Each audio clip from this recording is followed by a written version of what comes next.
ఇక్కడ ఇక్కడ ఒక మాట, హైదరాబాద్ ఇది వేరు. హైదరాబాద్కి సంబంధించినటువంటిది కంపెనీలు వచ్చేటప్పుడు, ఇప్పుడు ఈవేళ చంద్రబాబు నాయుడు ఒక పేపర్లో కూడా ఒక మాట చెప్పాడు, మీకు గుర్తుండలేదో.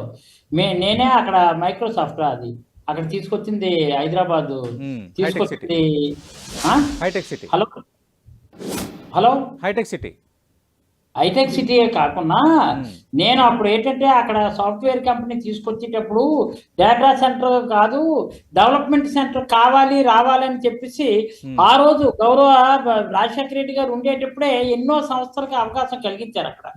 ఎక్కడ? హైదరాబాద్ లో. కానీ డేటా సెంటర్ కాదు, that is not a data centre, that is purely development centres. Development centres ఉన్నాయి కాబట్టి 10,000 ఎంప్లాయీస్ 20,000 ఎంప్లాయీస్ జనరేట్ అయ్యారు. ఓకే. ఇక్కడ తెస్తున్నది డేటా సెంటర్. నిన్న ఈనాడు పేపర్లో కాదు, మొన్న కూడా వాళ్ళు అథెంటిక్ గా వాళ్ళు ఆథరైజ్డ్ గా ఇక్కడ ఉన్నటువంటిది ఏదైతే గూగుల్ డేటా సెంటర్ వస్తుందో, గూగుల్ డేటా సెంటర్ ద్వారా వస్తున్నటువంటిది కేవలం 200 ఉద్యోగాలు మాత్రమే అని చెప్పిన మాట ఆథరైజ్డ్ గా. ఓకే.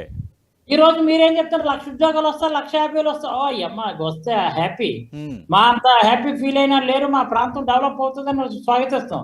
కానీ వాళ్ళు చెప్తున్నది కేవలం 200 ఉద్యోగాలు, 82,000 కోట్లు పెట్టుబడులతో వస్తున్నటువంటిది కేవలం 200 ఉద్యోగాలు అంటున్నారు. కానీ ప్రభుత్వాలు కలిగిస్తున్నట్టు రాయితీలు ఎంత తెలుసండి?